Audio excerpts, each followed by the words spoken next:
Middleweight gold is on the line at UFC 263 as the Last Stylebender Israel Adesanya returns to defend his title in a rematch with the Italian Dream Marvin Vettori.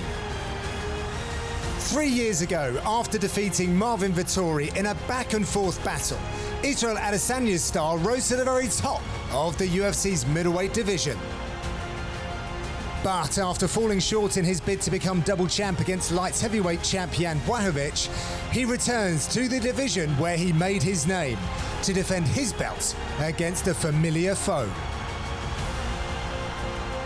Riding an impressive 5-fight win streak at 185 pounds, Italy's Marvin Vittori has been on a mission to claim gold and also to avenge his loss to Adesanya. Now, with an entire country's hopes on his shoulders, the Italian Dream gets his opportunity. Will it be revenge or repeat at UFC 263? Hello and welcome to UFC Inside the Octagon, where today we are looking at the rematch between Israel Adesanya and Marvin Vittori. My name is John Gooden and today I'm delighted to be joined by a man who's worn many hats, many gloves, but today we're going to call him a UFC analyst, Mr. Dean Thomas. Dean, how you doing? I'm doing good, man. It's so good to be talking to you now. Loving this. I'm so excited to be getting your opinions and drawing that expertise from you. And let's get straight into it, shall we? Because we have a rematch. And as a coach, I'm interested in your take on a rematch. Does this mean much? The fact that these two have faced one another, it was a little while ago, but should we be reading into that first result when looking at this particular fight? Well, when you talk about the first result, that fight was so close that you can't really look into it other than the fact that it was so close. But these guys know each other. Now, anytime a fighter goes into a fight, there's always like that X factor, like how strong is the guy? What's he feel like? How hard does he hit? But these guys know that about each other. That's what makes this fight so exciting, is that they felt each other's pressure, they felt each other's power, and they know each other. That's what makes this fight so exciting. Absolutely. And of course, they've done great work since that, which I'm sure we're going to uncover. So very much looking forward to the devil in the detail for this one. But as we always do, let's get to the facts and the stats straight off and put these two side by side as they compete for middleweight gold. And we see the champion very much in his prime at 31 years young. He has a very, very small blemish on that record now, 20-1, however, a lot of experience. But what we need to talk about is the physical size of both of these fighters. Vittori is 4 inches shorter. He'll be giving up 6 inches in reach as well. How significant is that for you, Dean? Oh, that could be a major problem. If Israel is able to get to the range that he wants, that 6 inches is a long way to cover, especially when a guy knows how to use it, as Israel does.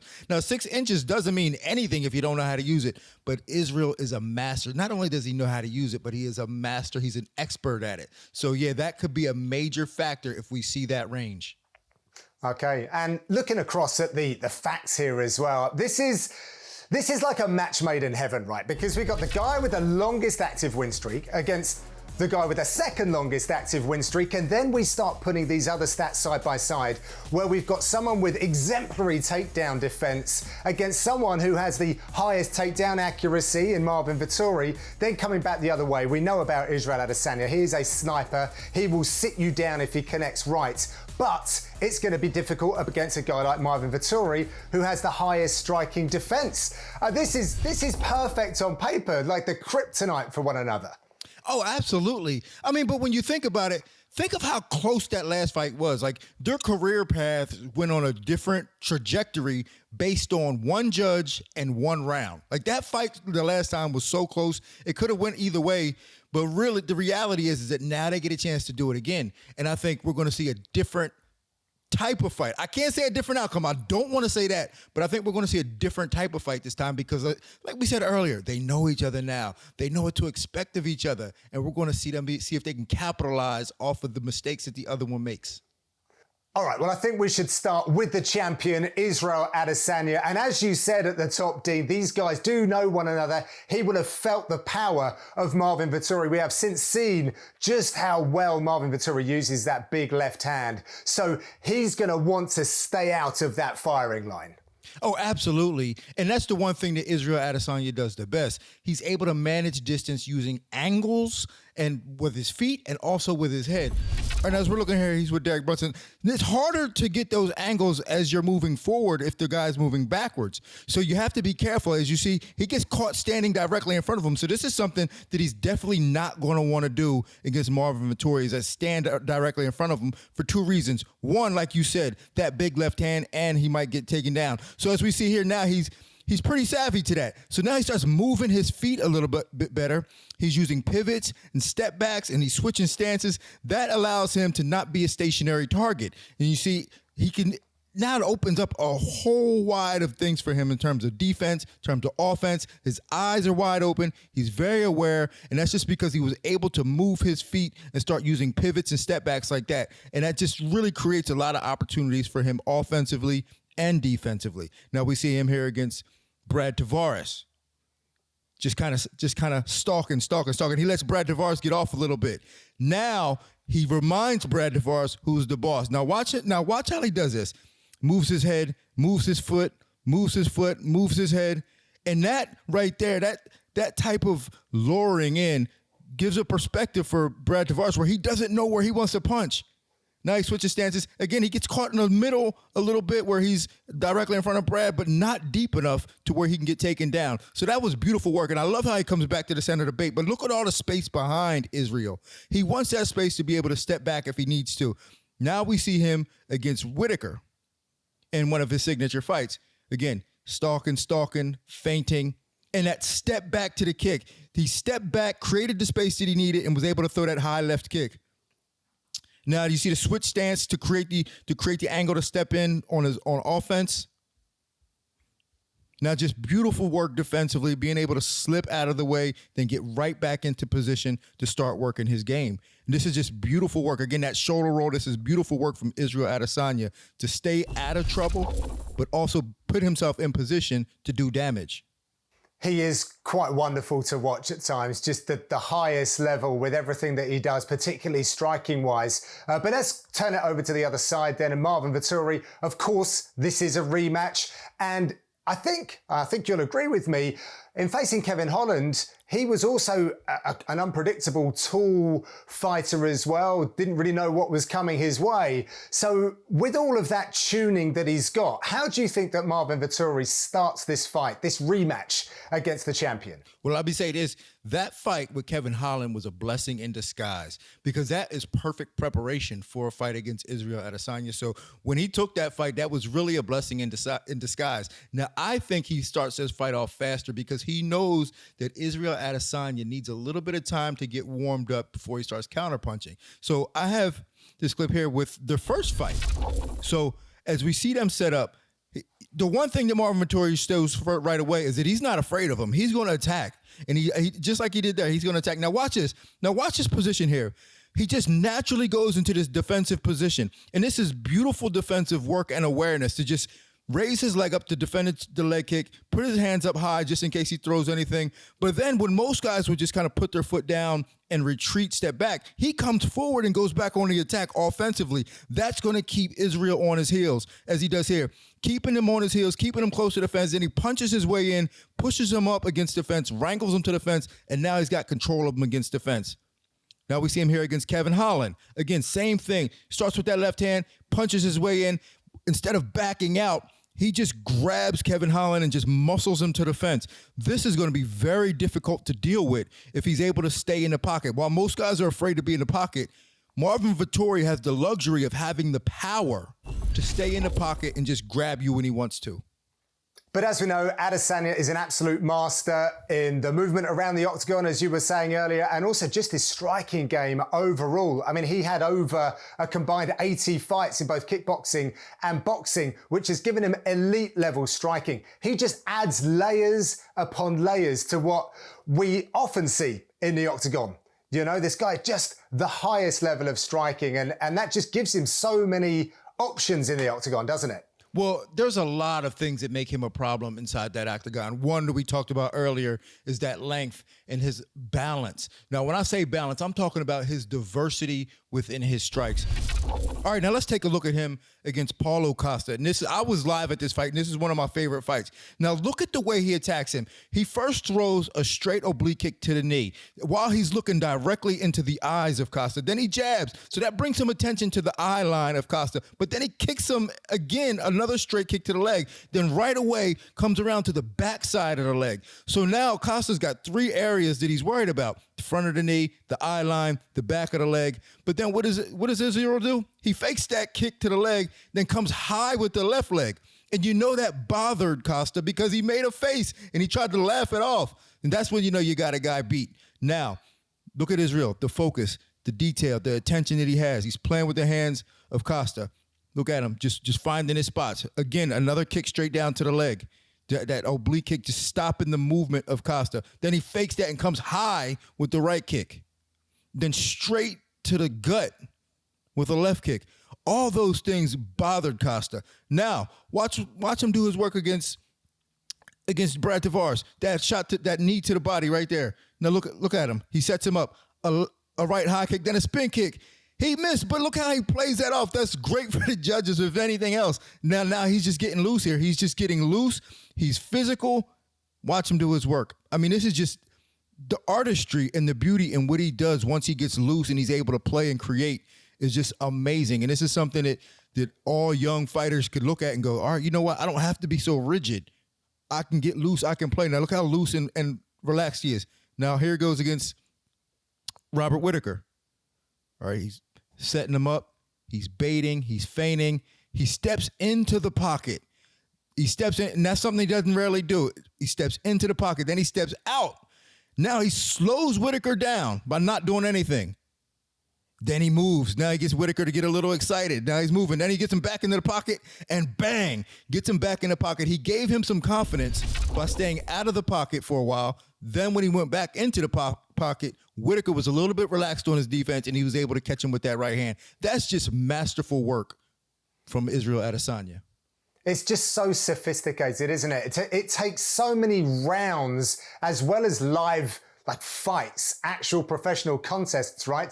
To have that presence of mind and to develop that fight IQ that we see from him. Yeah, it's not easy to get. I mean, you know, like you said, it takes rounds. It takes so much work. It takes so much confidence. It takes a lot of getting beat up. But another thing about Israel Adesanya is that he can dance. And when you can dance and you have that fluidity in your body, there's a lot that you can do with that. So he's made that be able to work for him. So when it comes to his striking game, he's so loose, he's so fluid, and he's a problem for anybody. Absolutely. All right, Dean, we'll take a breath for a second. We've got to go to a break right now, but we have plenty more analysis on the other side of these.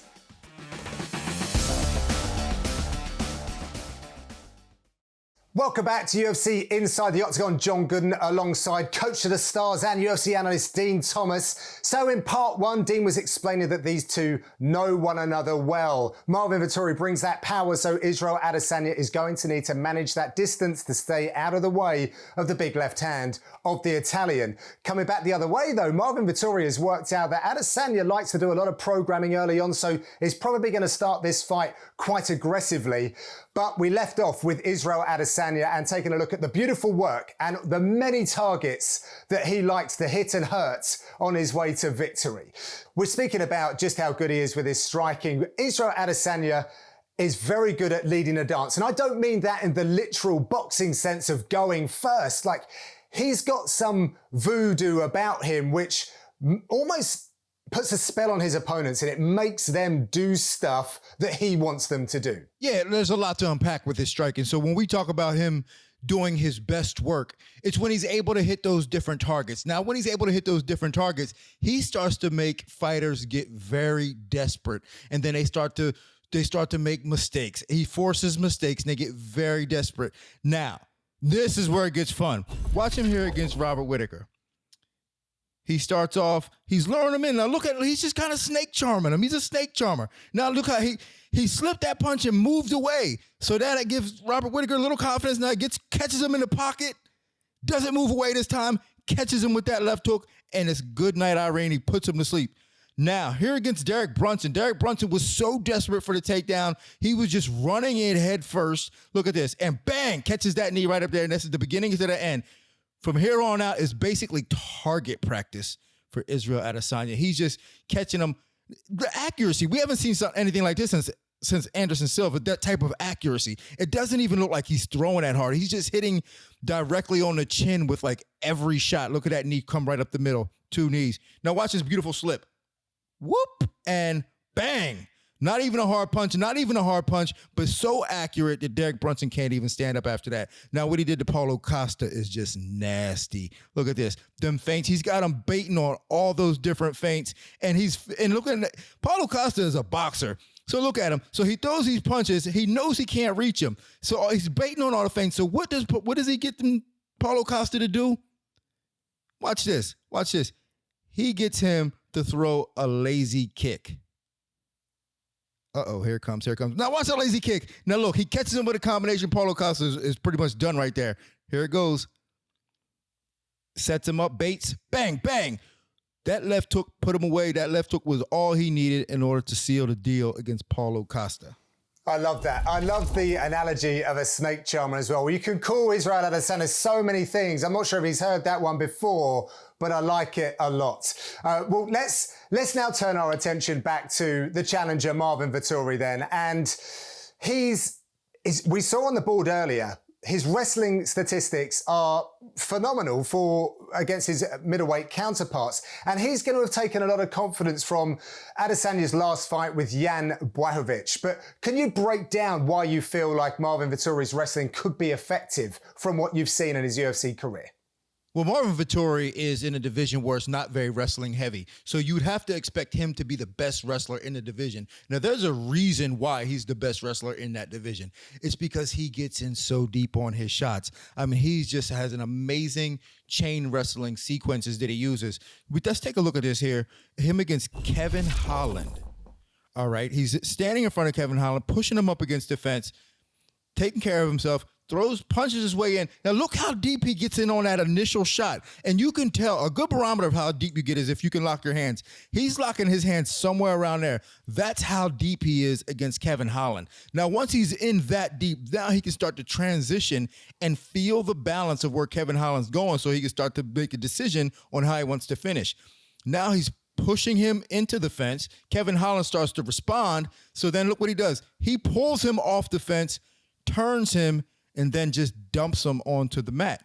Now, he's, right here, Kevin Holland's posted, but he just brings his feet up and just drives him straight down, then secures the position with the shoulder pressure there in half guard. That is beautiful textbook work. Here we see it again, him punching his way into the shot. Look how deep he gets on that shot. He's pushing in. Kevin Holland responds, and then he pulls him off the fence. He turns. This time, Kevin Holland says, you know what? I'm not going on my back. He tries to turn over. Now, look what Marvin does. He goes and grabs that far side wrist so that Kevin Holland can't post. That's to stop him from being able to build himself back up. He grabs that post, stops him from being able to build himself back up. Then he starts attacking the neck. Kevin Holland's no slouch. So it's not easy to hold a guy down. Kevin Holland does a good job of scrambling back up. But look, Marvin Vettori is still deep on him, still deep, still working, still keeping him off balance. That is magnificent chain wrestling from Marvin Vettori. And he hit 11 takedowns in that fight against Kevin Holland, which is a record for the middleweight division. So he knows that that's a very good route to victory for him. But takedowns is one thing, Dean, we know, and when we have to address the judging criteria. So how does he make those takedowns count? Well, the key is, you can get many takedowns as you want, but once you get on the ground, you have to do something with it, or you're just taking the guy down and you're wasting a lot of energy. I think ground and pound is going to be very key for Marvin Vettori in this fight. So let's take a look here, and we see him against Kevin Holland here. Now, notice where his head position is against Kevin Holland. He's got it right next to Kevin's. That blankets Kevin's body and makes it so it's harder for him to have an offense. Now, look what happens when his head slides down towards the hips of Kevin Holland. Kevin Holland can now mount an offense. Now, there's space there. That's the type of space that Israel Adesanya is going to be looking to create in order to stand up. Kevin Holland's more jiu-jitsu oriented, so he's more comfortable on his back, so he goes back to his guard. But this is the position that Marvin Vettori really wants. Look how he locks down this half guard in the leg of Carl Roberson. That's exactly what he wants, because he's using his legs to control the lower half of Roberson. He has both hands free to control and to frustrate Roberson up top. He's got the underhook on his right side, and he's using his left hand to just be very frustrating and making it uncomfortable for Carl Roberson. And it's all based on that lock that he has. Now he releases that lock. That releases some of that pressure. Now look what happens. It gives Roberson a little bit of space. He's got a little bit of space, but it sets him up for his signature move, that left arm guillotine, where Marvin Vettori has finishes with that left arm guillotine. That's a dangerous spot for him. Roberson is no slouch. Now here he goes. Roberson still knows what he's doing. Roberson will work his way out, but Marvin Vettori stays on top of him, and immediately he wastes no time, steps over into this half guard.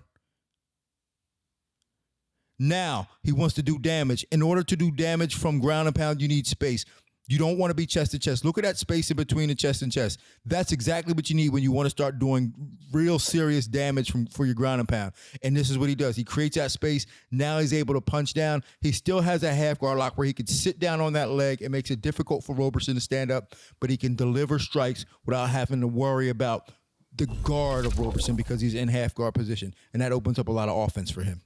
Now, you've coached some of the greats. You've been around this game a long time. Marvin Vittori could become the very first Italian mixed martial arts representative to claim UFC gold. He's from a small town of about 5,000 people. He moved to London through his career before he then went stateside, and is now obviously with King's MMA. So he's been on a real journey, but he literally carries the hopes of a nation. Can you let us in from the other side, if you like, from inside the gyms, what that means for a fighter and whether that weighs heavy or if that makes the fire even greater?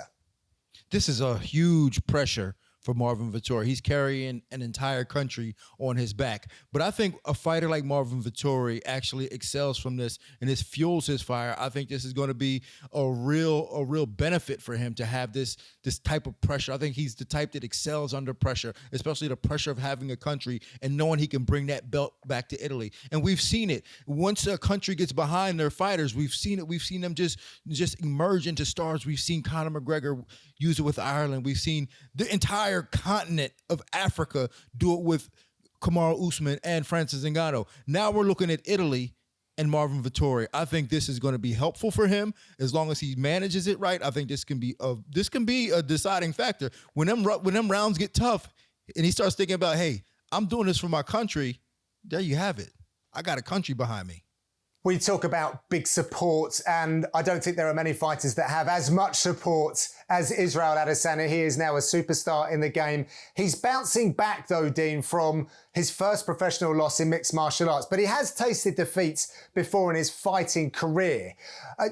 Are you looking into the fact that he's had a loss? Do you think it might affect his performance negatively coming into this rematch?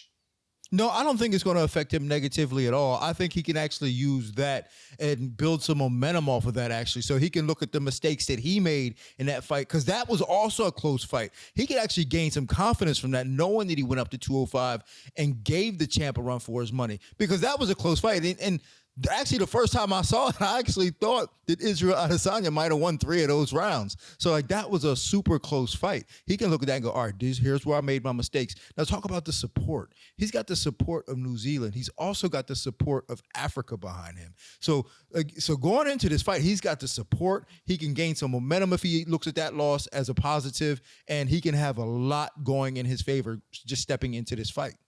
Yeah, absolutely love it. It is the rematch for the middleweight gold. Dean Thomas, thank you so much for sharing your expertise. This has been really good fun. You can keep the conversation going using the hashtag Inside the Octagon. Tweets at UFC Europe. Enjoy the fights, my friends, and we'll see you next time.